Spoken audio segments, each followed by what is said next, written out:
शुक्लांबरधरं विष्णुं शशिवर्णं चतुर्भुजं प्रसन्नवदनं ध्यायेत् सर्वविघ्नोपशान्तये। अगजाननपद्मार्कं गजाननमहर्निशम् अनेकदन्तं भक्तानाम् एकदन्तमुपास्महे। वागीशाद्या सुमनसः सर्वार्थानामुपक्रमे यन्नत्वा कृतकृत्यास्युः तन्नमामि गजाननम्। शारदा शारदां भोजवदना वदनाम्बुजे सर्वदा सर्वदास्माकं सन्निधिं क्रियात्। गुरुर्ब्रह्मा गुरुर्विष्णु गुरुर्देवो महेश्वरः गुरुः साक्षात् परं ब्रह्म तस्मै श्रीगुरवे नमः। या देवी सर्वभूतेषु शक्तिरूपेण संस्थिता नमस्तस्यै नमस्तस्यै नमस्तस्यै नमो नमः।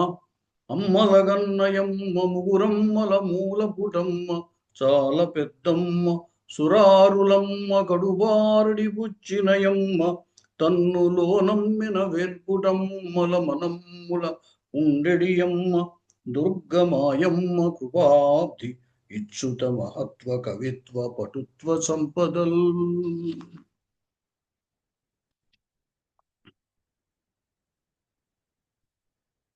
బాలార్కాయుత తేజసం త్రినయనం రక్తాంబరోల్లాసినీం నానాలంకృతి రజమాన వపుషాం బాలోడురట్శేఖరం హస్తైరిక్షుధనుసృణిం సుమశరం పాశం ముదా బిభ్రతీం శ్రీచక్రస్థిత సుందరీం త్రిజగతామాధారభూతాం స్మరేత్.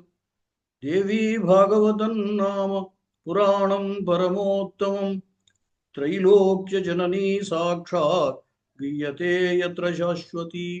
శ్రీమద్భాగవతం యస్తు పఠేద్వా శృణుయాదపి శ్లోకార్థం శ్లోకపాదం వా సయాతి పరమాంగతిం. ఇంతకు ముందు చెప్పుకున్న దాంట్లో జనమేజయుడు వ్యాసుల వారిని హైహయ వంశోత్పత్తి గురించి ప్రశ్నించడం, లక్ష్మీనారాయణులే హయరూపముగా ఉండి వారికి పుత్రుడు కలగగా అతన్ని ఆ హైహయ వంశ ప్రారంభకుడిగా చెప్పడం జరిగింది. తర్వాత ఆ హైహయ వంశంలోనే అతడి పేరు ఏకవీరుడిగా చెప్పాడు.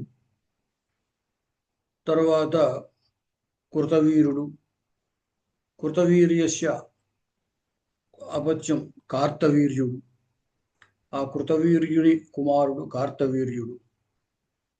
అతన్ని మనం కార్తవీర్యార్జునుడు అని అంటుంటాం.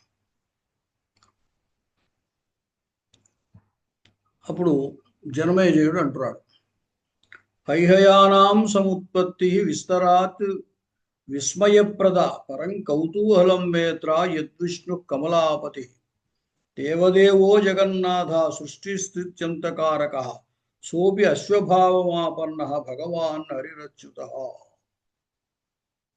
దేవదేవుడు జగన్నాథుడు అయినటువంటి శ్రీ మహావిష్ణువే అశ్వరూపంలో రావటం ఏమిటి?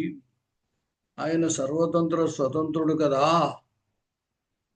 ఆయనకి పారతంత్ర్యం ఏమిటి అని ప్రశ్నించాడు. అప్పుడు వ్యాసులు వారు చెప్తున్నారు, యథాశ్రుతం మయా పూర్వం నారదాన్ మునిసత్తమాత్ బ్రహ్మణో మానసపుత్రో నారదో నామ తాపస. ఇంతకుముందు నారదుడు బ్రహ్మమానస పుత్రుడు నాకు ఒక విషయం చెప్పాడయా, ఆ వృత్తాంతాన్ని ఆ విషయాన్నే నీకు చెప్తాను విను అన్నాడు. అని ఒకసారి ఆ కథ చెప్పడం ప్రారంభించాడు. నారదుడు ఒకసారి భూలోకాన్ని చూడాలనేటువంటి ఉద్దేశంతో తన మహతి అనేటువంటి వీణని వాయించుకుంటూ గానం చేస్తూ భూలోకంలో సంచరిస్తూ అలాగా అన్ని నగరాలు, పురాలు, ఆశ్రమాలు, వనాలు అవన్నీ తిరుగుతూ ఈ మునుల యొక్క ఆశ్రమానికి వచ్చారు. అక్కడ ఆ ఆశ్రమాలు చూసుకుంటూ వ్యాసుల వారి దగ్గరికి వచ్చాడు.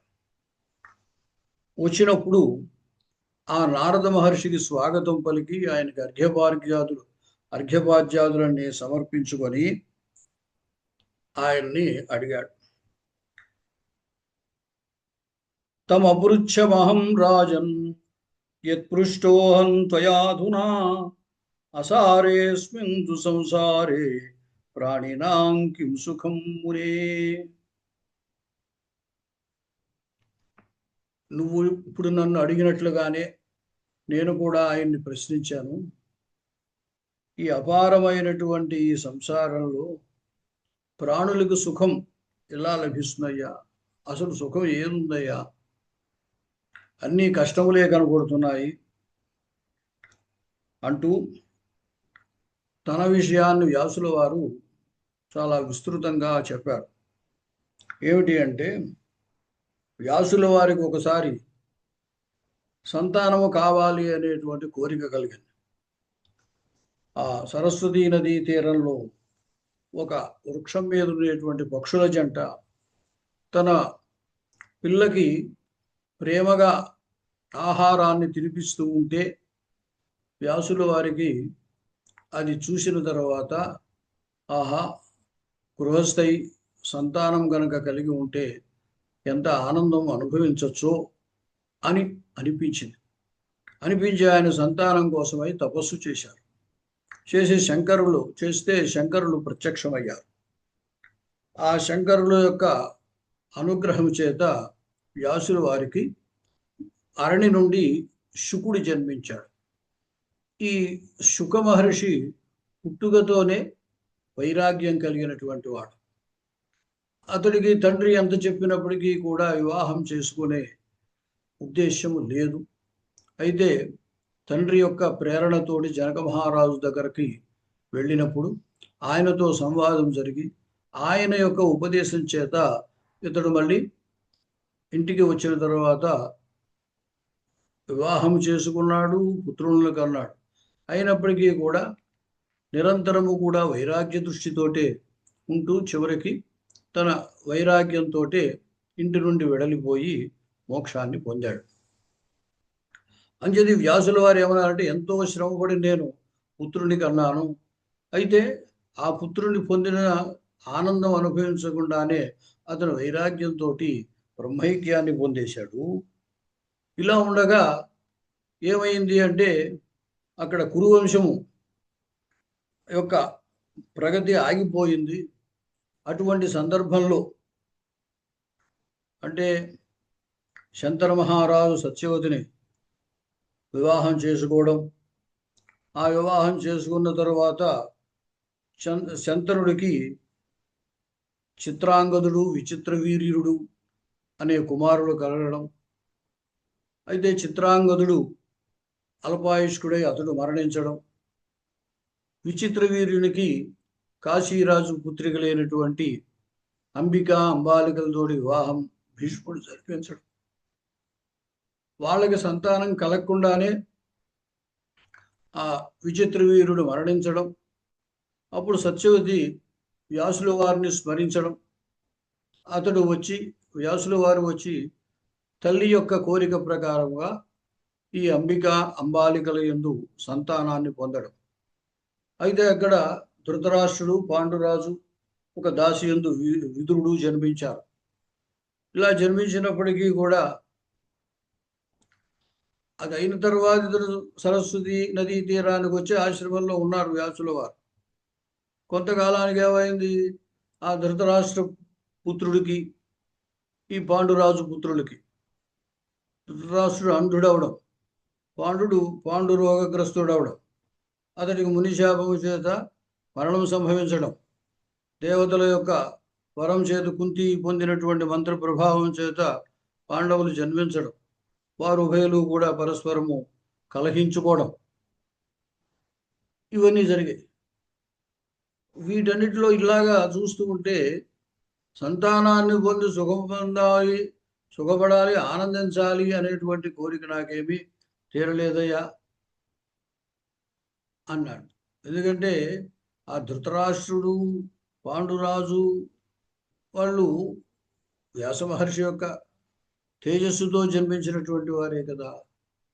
వారి పట్ల ప్రేమ ఉన్నప్పటికీ కూడా వారు ఉభయ వంశముల వారు, ఇటు ధార్తరాష్ట్రుడు అటు పాండవులు కలహించుకోవడం, పాండవులను ఏ విధంగా అయినా సరే చంపాలి అని దుర్యోధనుడు భావించడం, తర్వాత ద్రౌపది వివాహం చేసుకోవడం, ద్రౌపదిని పాండవులు వివాహం చేసుకోవడం, ఆ ద్రౌపదిని కష్టపెట్టడం, మాయాద్యోతం ద్వారా వాళ్ళని అరణ్యాలకు పంపడం, ఇవన్నీ చూసినట్లయితే నాకు ఈ సంతానాన్ని పొందినందువల్ల పొందవలసినటువంటి ఆనందము కలగలేదు అని నారదుడితోటి చెప్పాడు. కథం పుత్రత్వయా శబ్ద పుత్రస్తేందో భవిష్యతి. ఈ విధంగా అక్కడ ఈ తాను ఎంతో శ్రమపడి, అంటే ధర్మము కాదేమో అని సందేహించాడు వ్యాస మహర్షి. అంబికాంబాలికల యందు సంతానాన్ని పొందడం అనేటువంటిది, వారు మరొకరి భార్యలు, అటువంటి సందర్భంలో భర్త మరణించినప్పుడు వారి యందు సంతానం పొందడం ధర్మబద్ధము కాదు అని భావించాడు. అయితే తల్లి శాసించడం చేత, తల్లి యొక్క అనుమతితో కురువంశము విచ్ఛిన్నమైపోతుంది అనేటువంటి అభిప్రాయంతో భీష్ముడు కూడా చెప్పిన తరువాత వ్యాసులు అందుకు అంగీకరించాడు.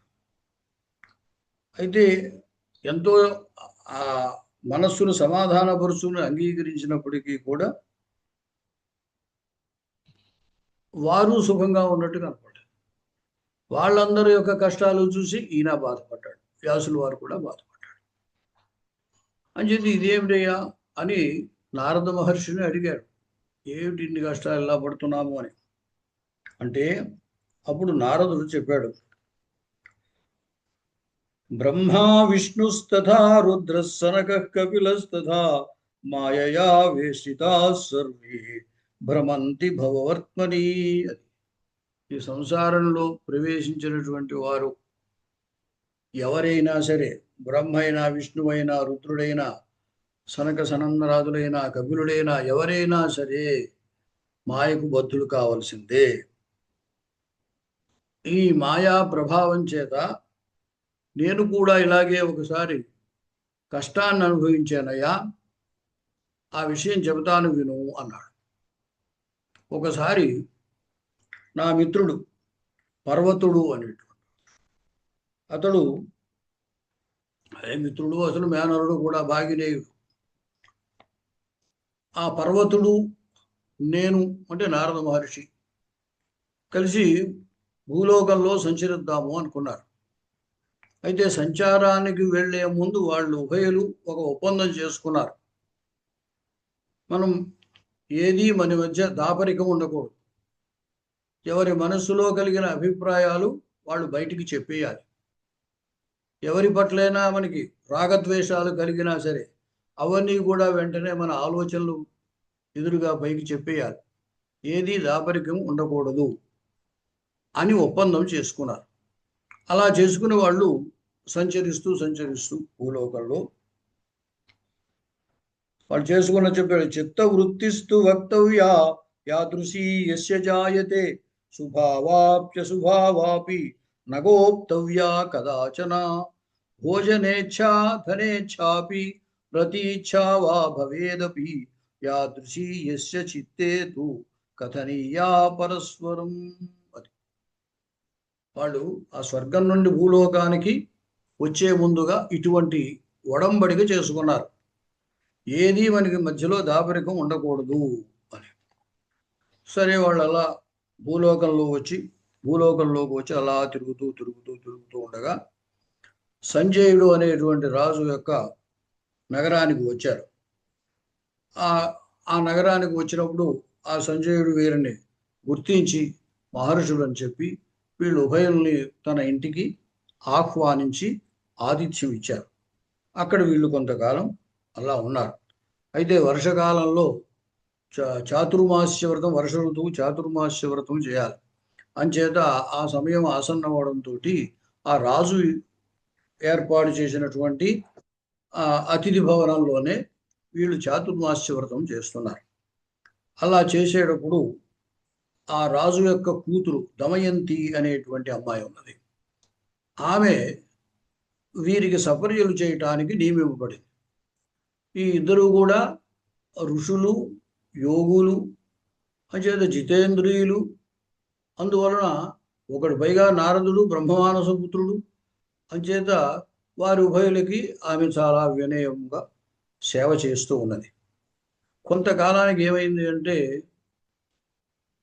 ఆ నారదుడి పట్ల ఆ దమయంతికి ప్రేమ కలిగింది. నారదుడికి కూడా ఆమె పట్ల ప్రేమ కలిగింది. అలా కలిగినప్పుడు ఆమె చేసేటువంటి సపర్యల విషయంలో ఈ పర్వతుడికి నారదుడికి చేసేటువంటి సపర్యలు ఆమె ఆచరించే విధానంలో కొంచెం తేడా కనపడింది.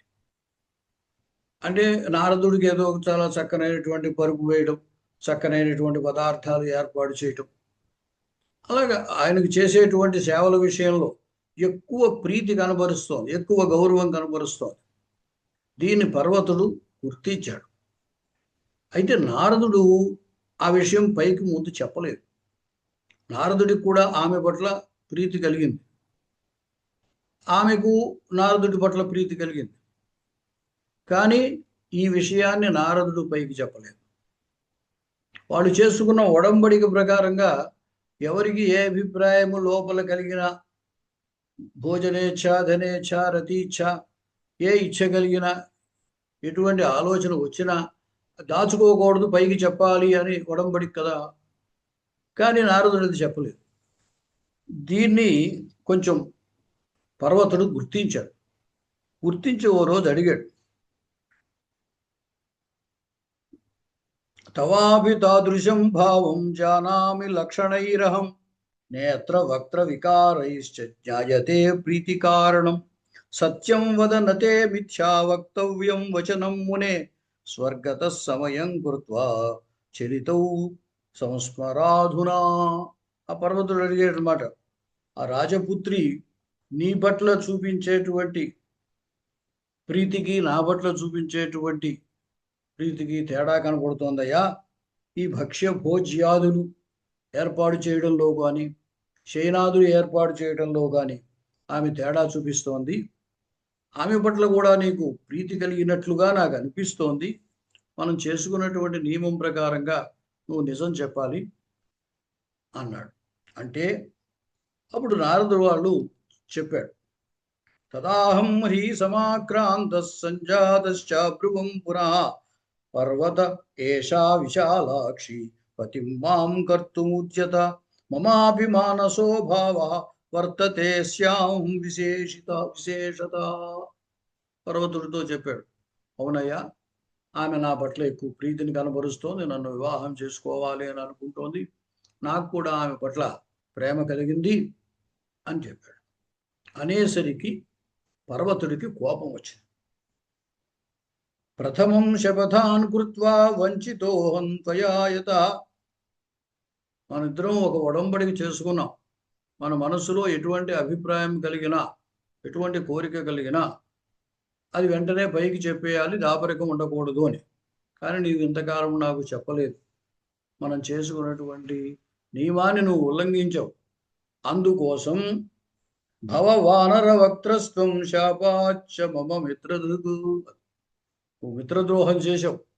అందుచేత నీవు వానర ముఖం కలిగిన వాడు అవుగాక, కోతి ముఖం కలవాడు అవుగాక అని శపించాడు.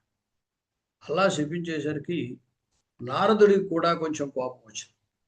అదేమిటి, నేను చేసిన తప్పు చాలా చిన్న తప్పు, ఇప్పుడు నువ్వు అడిగితే అంతా చెప్పాను కదా, అంచేత నేను చేసినటువంటి చిన్న తప్పుకి నువ్వు అంతటి శాపం ఇస్తావా అని చెప్పి కోపం వచ్చి, నీకు ఇకపైన స్వర్గ గమనానికి అనుమతి ఉండదు, నువ్వు స్వర్గలోక ప్రవేశము నీకు ఉండకుండుగాక అని అతన్ని శపించాడు. అలా శపించిన తర్వాత పరస్పరం శపించుకున్నారు. నారదుడు వెంటనే వానరముఖం కలిగిన వాడయ్యాడు. పర్వతుడు అక్కడి నుంచి వెళ్ళిపోయాడు. అతడు అలా దేశాటనకి ఎటు వెళ్ళిపోయాడు. వెళ్ళిపోయిన తర్వాత ఈ దమయంతి ఈ నారదుని పట్ల ప్రీతి కలిగి ఉంది కదా. అయితే రాజు సంజయుడు దమయంతికి యుక్త వయస్సు వచ్చింది, వివాహం చెయ్యాలి ఆమెకి అని అనుకున్నాడు. అనుకుని ప్రయత్నాలు చేస్తున్నాడు. చేస్తూ ఉంటే దమయంతి తల్లితో చెప్పింది, అమ్మ, నాన్నగారు ఏదో ప్రయత్నాలు చేస్తున్నారు, కానీ నేను ఆ ఋషి అయినటువంటి నారదుల వారిని ఇష్టపడుతున్నాను, ఆయన్నే వివాహం చేసుకుంటాను అని.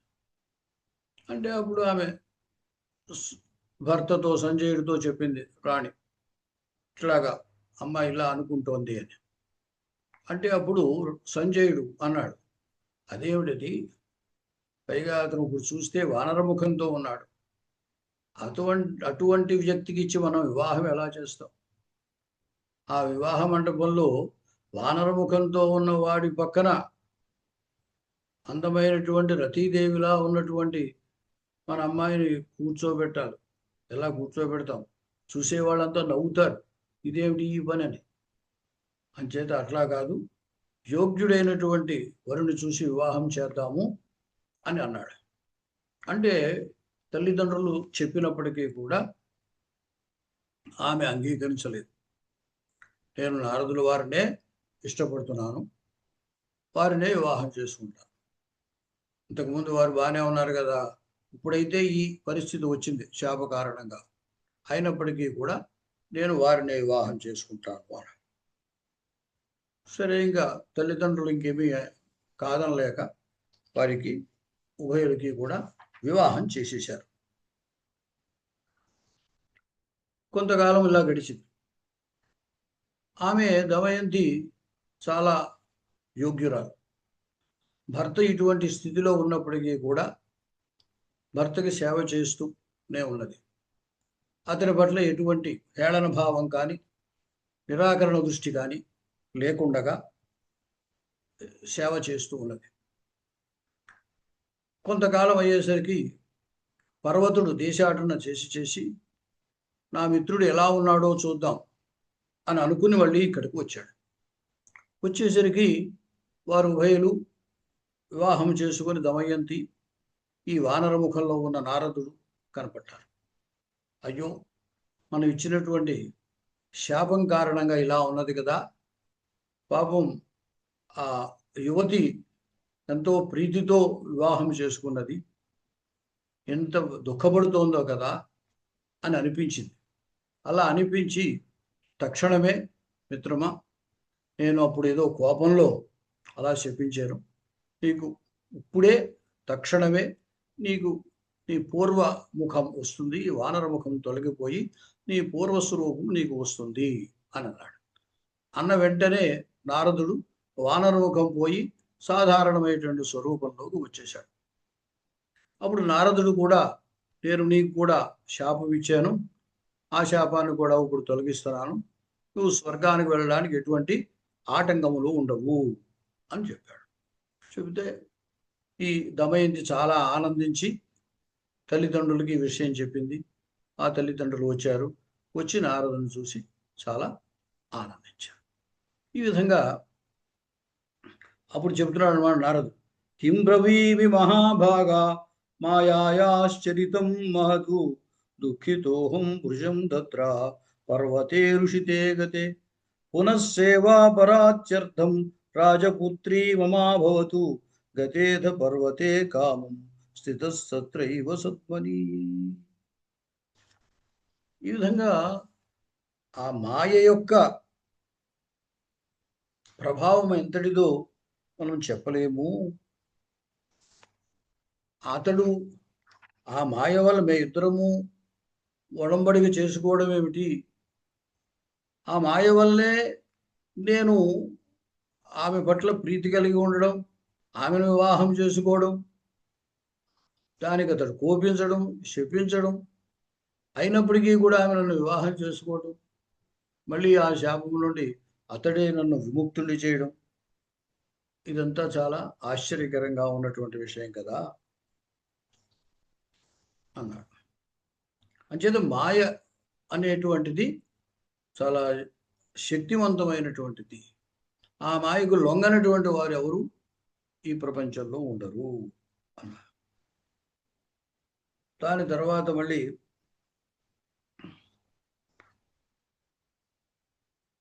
వ్యాసులు వారు అన్నారు, సంశయోయం మహాన్ సాధో శ్రుత్వా తే వచనం కిల కథన్నారీత్వమాపన్నస్త్వం మునే జ్ఞానవాన్ కుశం కథంచ పురుషో జాతో హి సర్వమశేషత.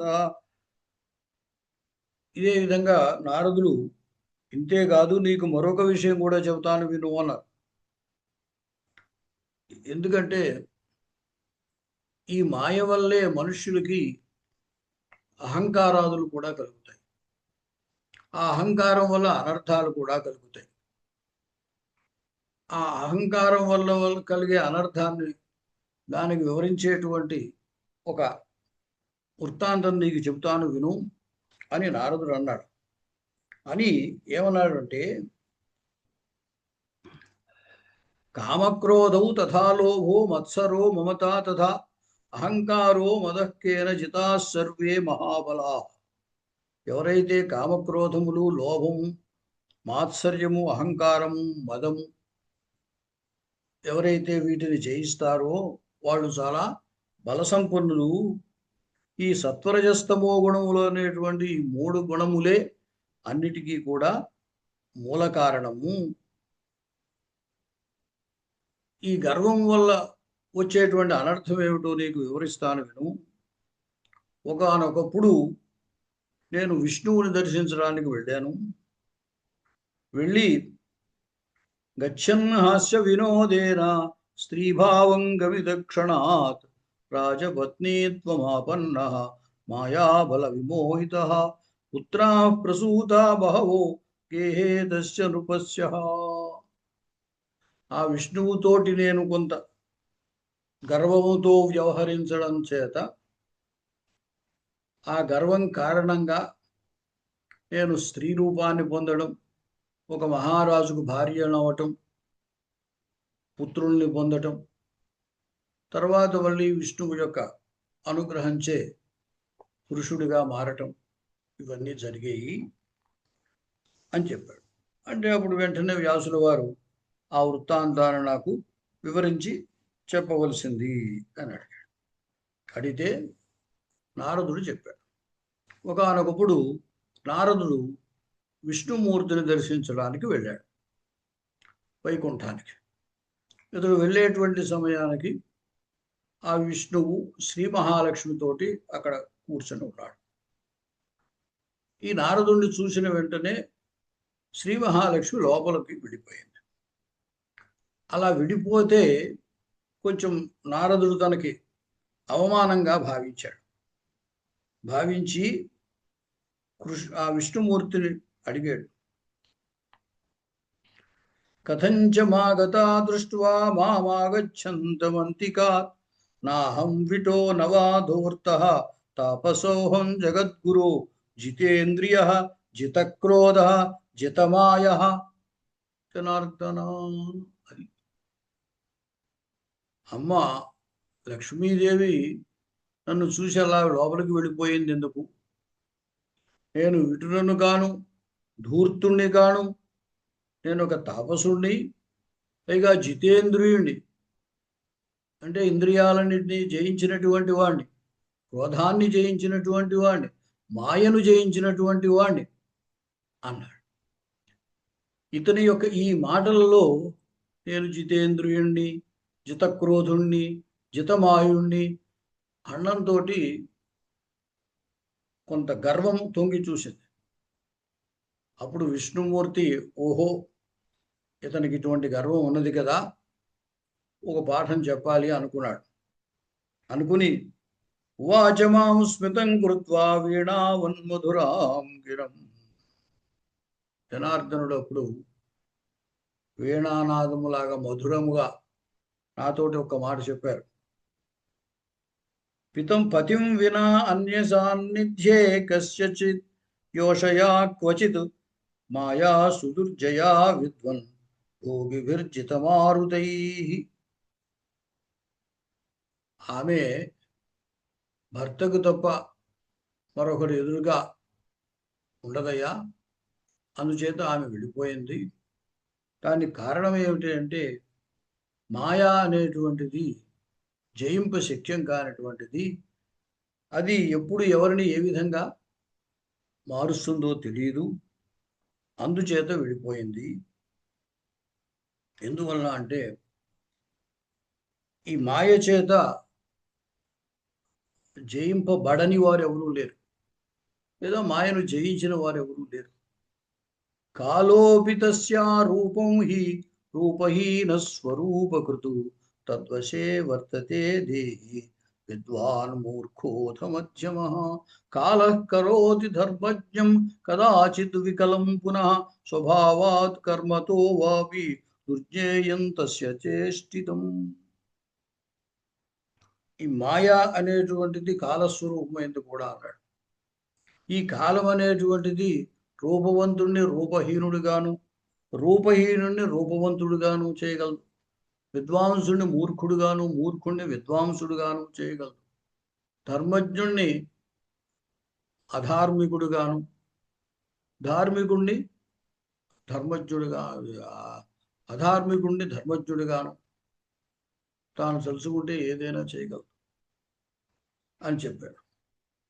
అప్పుడు మళ్ళీ నారదులు అడిగారు, ద్రష్టుకామోస్మితాం మాయాం దర్శయాసు మయీధర జ్ఞాతుమిచ్ఛామి తాం సమ్యక్ ప్రసాదం కురు మాపతే. అయితే ఒక్కసారి నాకు ఆ మాయ ఎటువంటిదో చూడాలని ఉందయ్యా, కాబట్టి నాకు చూపించవలసింది మాయను అన్నాడు. అంటే అప్పుడు ఆయన విష్ణుమూర్తి ఏం చేశాడంటే ఒకసారి గరుత్మంతుడిని స్మరించాడు. గరుత్మంతుడు వచ్చాడు. ఆ గరుడ వాహనుడు అయినటువంటి విష్ణుమూర్తి ఆ వాహనం మీద అధిష్ఠించి ఈ నారదుడిని కూడా తన పక్కన కూర్చోబెట్టుకున్నాడు. అలా ఆయన యొక్క ఆజ్ఞ చేత, విష్ణువు యొక్క ఆజ్ఞ చేత గరుత్మంతుడు అక్కడి నుంచి బయలుదేరాడు. అలా కొంత దూరం అనేక ప్రాంతాలు తిరిగారు. ఒకానొక సరస్సు తీరంలో ఆగారు.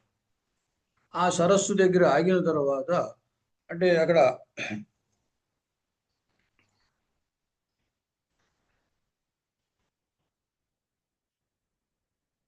కన్యాకుబ్జము అనేటువంటి నగరం ఉన్నది. ఆ కన్యాకుబ్జము అనేటువంటి నగరానికి మొదట్లో ఒక సరస్సు ఉన్నది. ఆ సరస్సు తీరాన్ని ఈ వాహనాన్ని ఆపారు. అప్పుడు విష్ణువు నారదుడిని అన్నాడు, నీవు వెళ్ళి ఆ సరస్సులో స్నానం చేసి రావయ్యా, చేసిన తర్వాత మనం పురంలోకి ప్రవేశిద్దాము అన్నాడు. అని ఆ వీణ పుచ్చుకుని, ఆయన దగ్గర మరి నారదుడి దగ్గర వీణ ఉంది కదా, ఆ వీణ తీసుకుని ఆయన చెట్టు కింద కూర్చున్నాడు విష్ణువు. కూర్చుని నారదుడి వాళ్ళని వెళ్ళమన్నాడు. నారదుడు వెళ్ళాడు. సరస్సులో స్నానం చేయడానికి ముందు ఆ ఆచమనం చేసి తర్వాత సరస్సులోకి దిగాడు. ఆయన అలా దిగిన తర్వాత విష్ణు ఇలా గరుడ వాహనం మీద వైకుంఠానికి వెళ్ళిపోయాడు. ఈ సరస్సులోకి దిగినటువంటి నారదుల వారు పైకి వచ్చేటికి స్త్రీ రూపంలో ఉన్నాడు. పురుష రూపంలో సరస్సులోకి ప్రవేశించాడు. బయటకు వచ్చేసరికి స్త్రీ రూపంలో ఉన్నాడు. ఒక అందమైనటువంటి స్త్రీగా ఉన్నాడు. ఉండేసరికి చుట్టూ చూశాడు, ఏమి తెలియదు అతనికి. ఎందుకంటే పూర్వస్మృతి అంతా పోయింది. తాను నారదుణ్ణి విష్ణువుతో ఇక్కడికి వచ్చాను అనేటువంటి పూర్వ వృత్తాంతం అంతా కూడా అతనికి ఏమీ లేదు, స్మృతి ఏమీ లేదు దాని గురించి. అంచేదో ఒక యువతి రూపంలో ఉన్నాడు, చూస్తున్నాడు ఏమిటి అని అటు ఇటుగా చూస్తున్నాడు. చూస్తుంటే ఆ దేశపు రాజు ఏవం చింతయమానస్య నారీరూపధరస్య మే సహసా దృక్పథం ప్రాప్త తత్ర తాళధ్వజో నృపః. ఆ కన్యాకుబ్జాన్ని పరిపాలించేటువంటి తాళధ్వజుడు అనేటువంటి రాజు అక్కడికి వచ్చాడు. వచ్చి ఈ స్త్రీ రూపంలో ఉన్నటువంటి నారదుడిని చూశారు. అందమైనటువంటి స్త్రీగా ఉన్నది. చూసి నువ్వు ఎవరు ఏమిటి అని ప్రశ్నలు. వీక్ష్యమాం భూపతిస్తత్ర దివ్యభూషణభూషితాం రాకా చంద్రముఖీం యోషాం విస్మయం పరమంగతః పప్రచ్ఛ కాశి కళ్యాణి కస్య పుత్రీ సురస్య వా మానుషస్య చ వా కాంతే గంధర్వస్యోరగస్య చ ఏకాగ్ని కథం బాలా రూపయౌవనభూషిత వివాహిత వివాహిత అథ కన్యా వా సత్యం వద సులోచనే. అడిగాడు. ఒక్కతి ఉంది కదా, ఆమెను రాజు అడిగాడు, నీవెవరు, నువ్వు దేవకన్యవా, నాగకన్యవా, మానుషకన్యవా, ఇట్లాగ అడిగాడు. వివాహం అయిందా లేదా, నువ్వు ఒక్కతివే ఇక్కడ ఎందుకున్నావు అని ప్రశ్నించాడు. ప్రశ్నిస్తే ఈ స్త్రీ రూపంలో ఉన్న నారదుడికి ఏం తెలుస్తుంది? అతను ఎవరో తనకే తెలియదు. అలా సరస్సులో మూలిగాడు, బయటకు వచ్చేసరికి స్త్రీ అయిపోయాడు. దాంతో తనకి ఏమీ తెలియదు. తెలియకపోతే తానేమీ చెప్పడానికి ఏమీ లేదు, చెప్పలేకపోయాడు. చెప్పలేకపోతే రాజు ఏమన్నాడు అంటే, భుంక్ష్వభోగాన్మరాలాక్షిమయా సహ కృశోదరి వాంఛితాన్మనసా నూనం కృత్వా మాం పతిముత్తమం. చేత నీకెవరూ లేనట్లున్నారు, అంచేత నీవు అంటే నాకు ఇష్టము, కాబట్టి నన్ను వివాహం చేసుకో, నాతో ఉండి భోగాలన్నీ అనుభవించు అన్నాడు. అంటే అప్పుడు ఆ స్త్రీ రూపంలో ఉన్న నారదుడు ఏమన్నాడంటే, నేనెవరినో, ఎక్కడి నుంచి వచ్చానో, ఇక్కడ ఎందుకున్నానో ఇవేమీ నాకు తెలియదు. కాబట్టి దైవమేవ పరం రాజన్ నాశ్చత్ర పౌరుషం మమ. అంతా దైవమే, ఆయన సంకల్పమే, ఇక్కడ నా యొక్క పురుషకారమేమీ లేదు. నీవు ధర్మజ్ఞుడవు కాబట్టి ఏది నీవు ఇష్టపడితే ఆ విధంగా చెయ్యి. నువ్వు ధర్మజ్ఞుడు కాబట్టి ఆ ధర్మ ప్రకారమే నువ్వు ఆచరించు అని అంటే, అప్పుడు రాజు ఆమెను స్వీకరించాడు. స్వీకరించి ఇంటికి తీసుకువెళ్ళాడు. వెళ్ళాక మరి రాజుగారు కదా కాబట్టి పల్లకీని మోసేవారిని పురమాయించాడు. ఓ పల్లకీలో ఆమెను కూర్చోబెట్టి తన అంతఃపురానికి తీసుకువెళ్ళాడు. తీసుకెళ్ళి ఆమెని విధివత్ శాస్త్ర ప్రకారంగా వివాహం చేసుకున్నాడు. వారు ఉభయులు కొంతకాలం అలాగా సంసారం చేశారు. చేసేసరికి వారికి పుత్రోదయం కలిగింది. సంపూర్ణే గతాని క్షణవత్కామ క్రీడాసక్తస్య మే మునే జాతా గర్భవతీ చాహం ముదం ప్రాప నృపస్తదా. వారు అలా ఉండగా కొంతకాలానికి ఆమె గర్భవతి కావడం, వారికి మొట్టమొదటి సంతానం కలగడం, ఆ సంతానానికి వీరవర్మ అనేటువంటి పేరు. తర్వాత రెండవ పుత్రుడు కలిగాడు కొంతకాలానికి.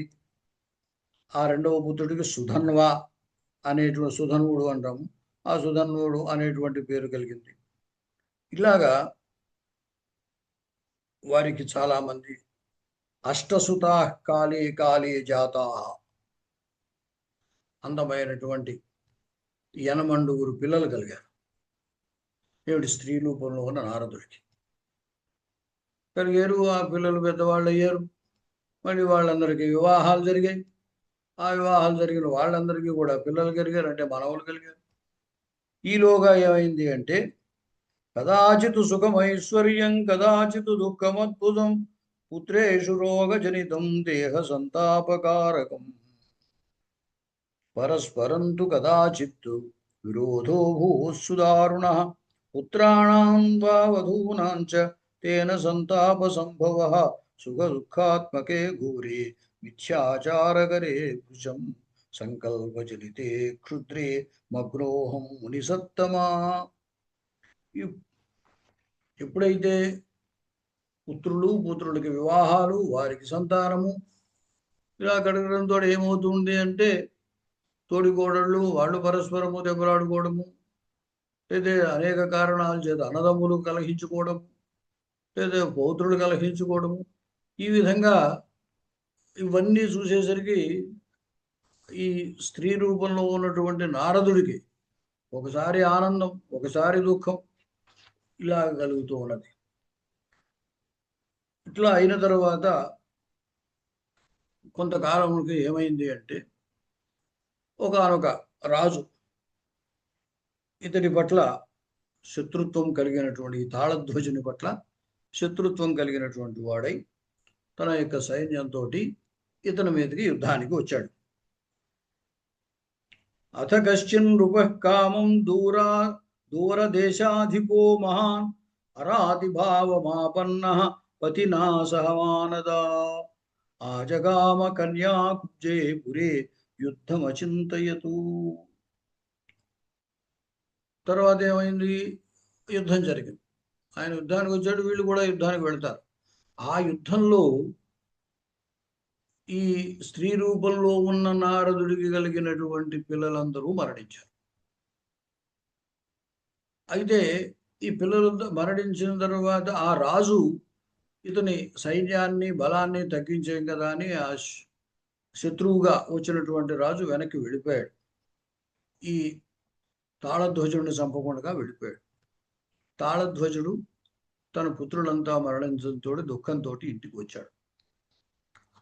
ఇంటికి వచ్చిన తర్వాత అయ్యో ఇలా జరిగింది ఏమిటి అని చాలా బాధపడ్డాడు.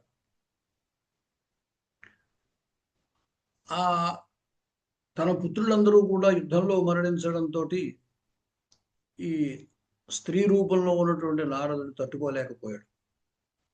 ఆ యుద్ధరంగానికి, ఆ యుద్ధ భూమికి వెళ్ళి మరణించినటువంటి తన పుత్రులందరినీ చూసుకుని చాలా దుఃఖపడుతున్నాడు. ఆ దుఃఖం నుంచి తేరుకోలేకపోతున్నాడు. ఆ సమయంలో శ్రీ మహావిష్ణువు బ్రాహ్మణ రూపంలో అతని దగ్గరికి వచ్చాడు. వచ్చి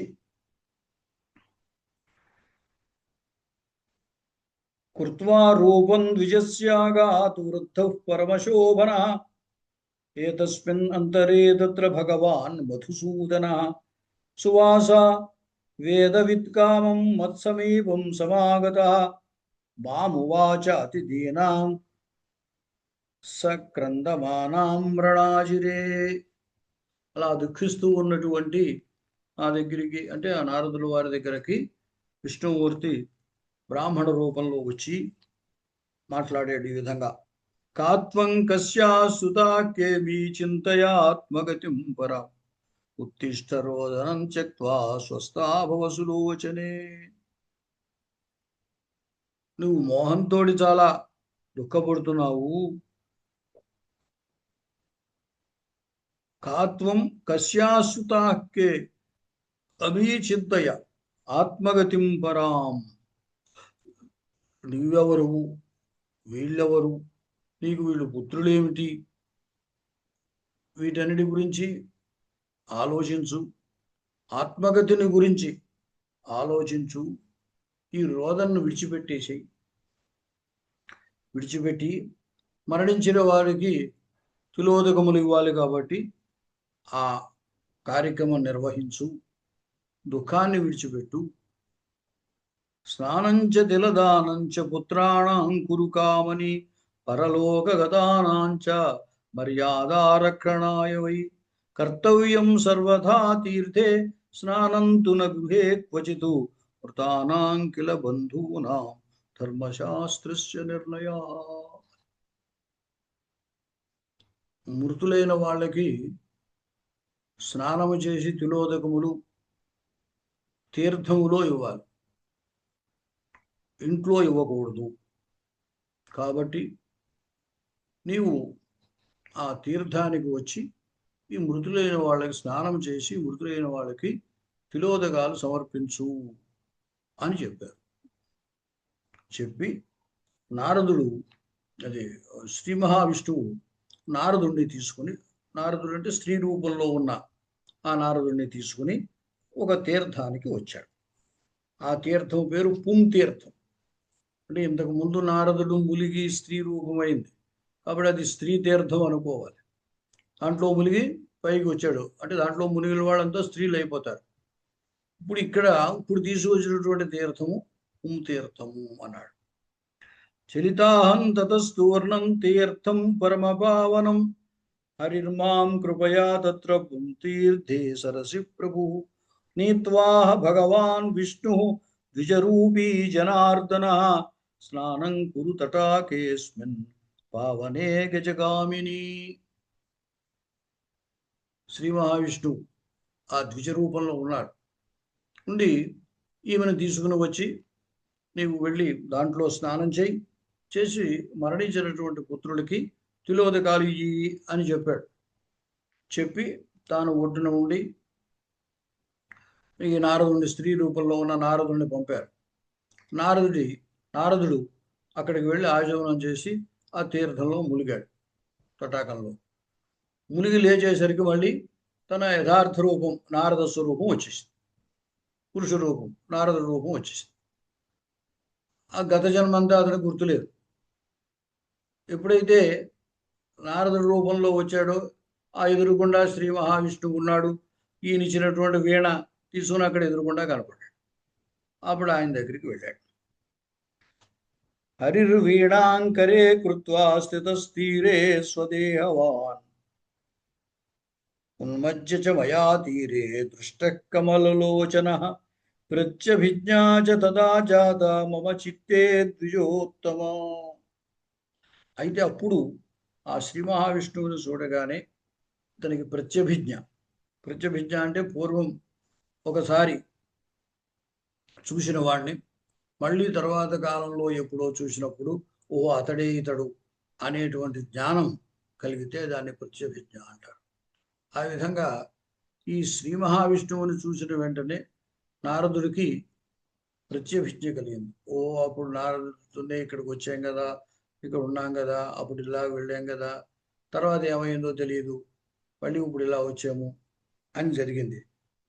అప్పుడు సంచింతితం మయా తత్ర నారదోహమ్యాగత హరిణా సహ స్త్రీభావం ప్రాప్తో మాయా విమోహిత. అప్పుడు అతడికి ఆ మాయ చేతను నేను స్త్రీభావాన్ని పొందాను అనేటువంటి జ్ఞానం కలిగిందట. కాబట్టి ఇది చింతాపరశ్చాహం యదా జాతస్తదారి మామాహ నారదా గచ్చ కింకరోషి జలే స్థిత. ఆ నీళ్లలో ఉండి ఇంకా ఏం చేస్తున్నావయ్యా, రా అని విష్ణు పిలిచాడు. స్మితోహం తదా స్మృత్వా స్త్రీభావం దారుణం భృశం పునః పురుషభావశ్చ సంపన్న కేన హేతునా.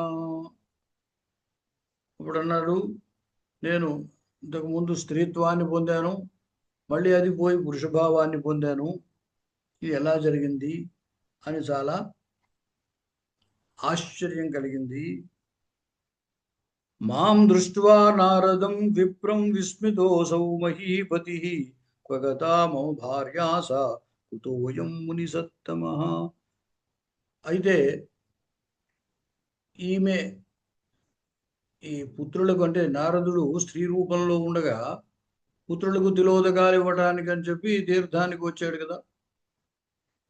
ఆ సంగతి ఆ భర్తకి ఆ తాళధ్వజుడికి తెలిసి ఆయన కూడా ఈ తీర్థం దగ్గరికి వచ్చాడు. వచ్చి ఆయన ఇక్కడికి వచ్చే సమయానికి ఏమైంది, ఆ స్త్రీ రూపంలో ఉన్న నారదుడు నీళ్లలో మునిగి పైకి లేవడంతో నారద స్వరూపాన్ని పొందాడు. అంచేత స్త్రీ కనపడలేదు. పాపం ఆ రాజు చాలా బాధపడు, అయ్యో నా భార్య ఏమైపోయింది, ఒకతా మమ భార్యా సా కుతోయం ముని సత్తమ విరలాపన్పస్తత్ర ఆ ప్రియేతి ముహుర్ముహు. ఆ ప్రియా ఆ భార్య అని చెప్పి అతడు పాపం ఏడుస్తూ ఉన్నాడు. ఇక్కడేమో ముని ఉన్నాడు, నారదుడు ఉన్నాడు, అంతేగాని స్త్రీ లేదు. అయితే అతడు ఆ రాజు తన భార్య పట్ల ఉన్నటువంటి ప్రేమతోటి ప్రాణత్యాగం చేయాలి అనుకున్నాడు. నా ప్రాణామే బహిర్యాంతి విరహేణ తవాదునా కింకరోమి క్వగచ్చామి రామో నాస్తి మహీతలే రామా విరహజం దుఃఖం జానాతి రఘునందన. భార్యా విరహం వల్ల కలిగేటువంటి దుఃఖాన్ని ఆ శ్రీరామచంద్రుడే చెప్పగలడు ఎటువంటిదో. అంటే అతడికే తెలుసు. ఇంకోళ్ళు ఎవరు తెలియదు. ఇప్పుడు ఆ శ్రీరామచంద్రుడు భూమి మీద లేడు. దంపత్యోర్మరణం భిన్నం సర్వదా సమచిత్తయో ఉపకారస్తు నారీణాం మునిభిర్విహితః కిల యదుక్తం ధర్మశాస్త్రేషు జ్వలనం పతినా సహ ఏవం విలపమానందం రాజానం భగవాన్ హరి నివారయామాస వచనైర్యుక్తియోజితై. అతడు అనుకున్నాడు, ఆ రాజు, దంపతులలో భర్త మరణిస్తే స్త్రీలు సహగమనం చేస్తారే, మరి భార్య మరణిస్తే భర్తకి అటువంటిది విధించలేదా, అటువంటి అవకాశం లేదా అని అనుకుంటున్నాడు. అనుకుంటే ఈ విధంగా ఆలోచిస్తున్నటువంటి ఆ రాజుని భగవంతుడు శ్రీ మహావిష్ణువు ఓరడించి, కిం విషీదసి రాజేంద్ర క్వగతాతే ప్రియాంగన నశ్రుతం కిం త్వయా శాస్త్రం న కృతోసౌ బుధశ్రయ కాసా కస్త్వం క్వ సంయోగో వియోగ కీదృశస్త్వ ప్రవాహరూపే సంసారే రుణాన్నౌతరతామివ గృహే గచ్చ నృపశ్రేష్ఠ వృథా తే రుదితేన కిం సంయోగశ్చ వియోగశ్చ దైవాధీనః సదా నృణాం. ఏమయ్యా, నీకు శాస్త్రం తెలియదా? ఇంకా నీ ప్రియురాలు ఏమిటి? నువ్వు ఎప్పుడు ఈ శాస్త్రాన్ని వినలేదా? ఈ ప్రవాహ రూపమైనటువంటి సంసారంలో నావికులు నావ దాటేటువంటి వాళ్ళు ఏ విధంగా అయితే కలుస్తూ ఉంటారు, విడిపోతూ ఉంటారు, ఇది కూడా అటువంటిదే. సంయోగ వియోగములు దైవాధీనములు. ఈ సంసారం అనే ప్రవాహంలో ఎవరెవరో ప్రవాహంలో కలుస్తూ ఉంటారు, విడిపోతూ ఉంటారు. మనకి చెబుతూ ఉంటారు, ప్రవాహంలో, నదీ ప్రవాహంలో ఏవో కట్టెలు కొట్టుకొస్తూ ఉంటాయి. అవి ఓ 2 గంటలు ఆ ప్రవాహ వేగానికి కలుస్తూ ఉంటాయి. మళ్ళీ కొంత దూరం కలిసి వెళ్ళిన తర్వాత అదే ప్రవాహ వేగానికి విడిపోతూ ఉంటాయి. అదేవిధంగా మానవులు కూడా ఉంటారు. ఈ సంగతి నీకు తెలియదా? ఏదో కాకతాళీయంగా ఈ సంసార ప్రవాహంలో మనం కలుస్తూ ఉంటాము. అంచేత నీవు దుఃఖించవద్దు. మా శోకం గురు రాజేంద్ర కాలో హి దురతిక్రమ. ఈ కాలం అనేటువంటి దాన్ని ఎవరు అతిక్రమించలేరయ్యా. కాలంలో జరిగేటువంటి సంఘటనల్ని మనము మాన్సలేము. కాబట్టి నువ్వు దుఃఖించవద్దు. ఘటికా యంత్రవత్ కామం భ్రమణం సుఖదుఃఖయు. సుఖదుఖములు ఘటికా యంత్రములాగా ఇలా పైనుంచి కిందకి, కింద నుంచి పైకి ఇలా తిరుగుతూ ఉంటాయి. చక్రార పంక్తి అవగచ్చతి భాగ్యవంతి అని వాసుడు స్వప్నవాసుదత్తులో చెప్తాడు. అలాగా సుఖదుఖాలనేటువంటి ఓదాని వెంబడి ఒకటి అలా తిరుగుతూ ఉంటాయి. అంచేత ఇప్పుడు దుఃఖం వస్తే ఈ దుఃఖమే ఎప్పుడు ఉండిపోడదు, అయితే సుఖం కలిగితే ఆ సుఖమే ఎప్పుడు ఉండిపోదు. అందుచేత నువ్వు దుఃఖించవద్దు. తస్మాత్ గచ్చ గృహం త్యక్త్వా శోకం కాంతాసముద్భవం. ఈ కాంతాసముద్భవం, కాంతా వియోగం వల్ల నీకు కలిగినటువంటి ఈ దుఃఖాన్ని విడిచిపెట్టి గృహం గచ్చ, ఇంటికి వెళ్ళిపో. మాయేయం భగవత్యాస్తు యయా సమ్మోహితం జగతు. ఈ సమస్త ప్రపంచము కూడా ఆ మాయ చేత సమ్మోహితమైపోతూ ఉంటుంది. అదే కారణము. కాబట్టి నీవేమి దుఃఖించవలదు అని చెప్పాడు. అప్పుడు ఆ రాజు భగవంతుడి యొక్క మాటలను స్వీకరించి స్నానం చేసి ఇంటికి వెళ్ళి యథావత్ తన యొక్క కార్యక్రమాలను నిర్వహించాడు. అప్పుడు అనంతరం విష్ణుమూర్తి నారదుడితో అన్నారు, పశ్య నారద మాయా విలాసోయం మహామతే దేహేషు సర్వజంతూనాం దశాభేదానేకశ. మాయ యొక్క విలాసం ఇటువంటిదయ్యా. ఇప్పుడు నీవు అనుభవించేవు కదా, సర్వ జంతువుల యొక్క దేహములందు దశాభేదములు కలుగుతూ ఉంటాయి. జాగ్రత్త, స్వప్న, సుషుప్తి, అలాగే తురీయ అనేటువంటి 4 దశలు ఉన్నాయి. తథా దేహాంతరే ప్రాప్తే సందేహ కీదృశ పునః. అదేవిధంగా దేహాంతరం కూడా పొందుతూ ఉంటాడు.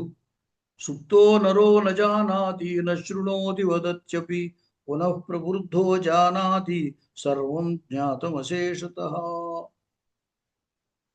నిద్రించినటువంటి వాడు ఏమీ తెలియదు, అసలు ఎరుకేమీ ఉండదు, అలాగే మాట్లాడు, ఏది వినడు. అయితే నిద్ర నుంచి లేచిన తర్వాత అన్నీ తెలుసుకుంటాడు.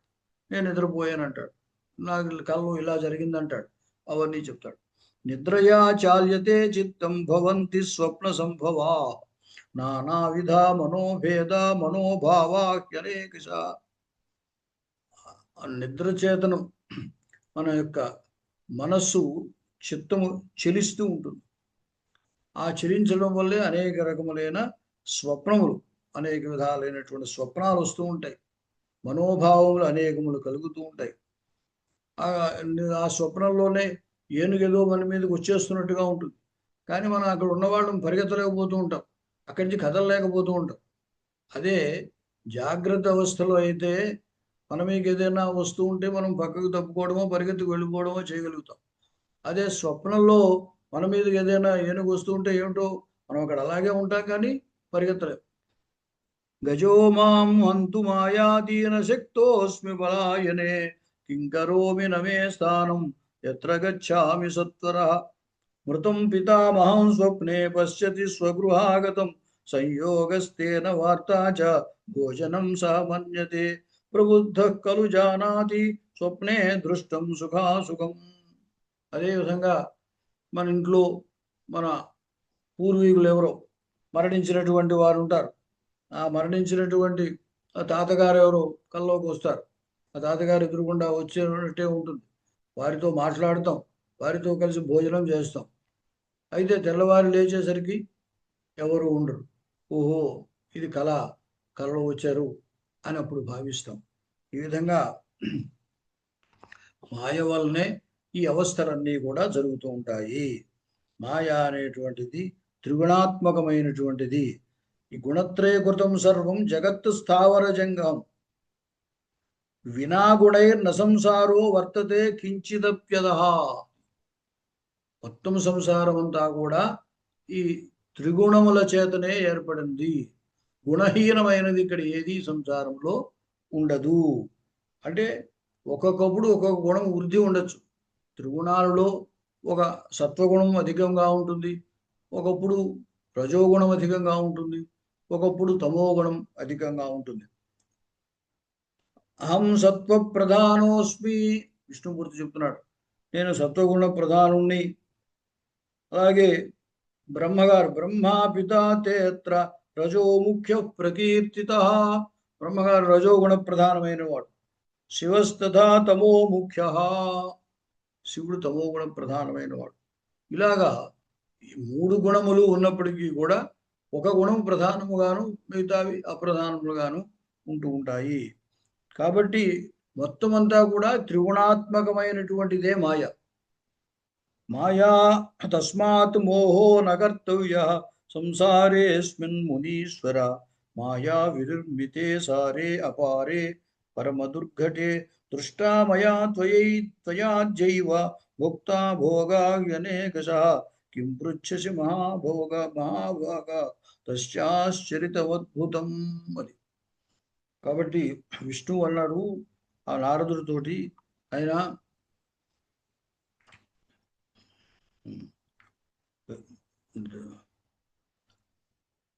నారదుడు అన్నాడు, వ్యాసుల వారితో అన్నాడు నారదుడు, ఈ త్రిగుణాత్మకమైనటువంటిదే మాయా, దీనివల్లనే మనం సుఖదుఖాలన్నీ పొందుతూ ఉన్నాము.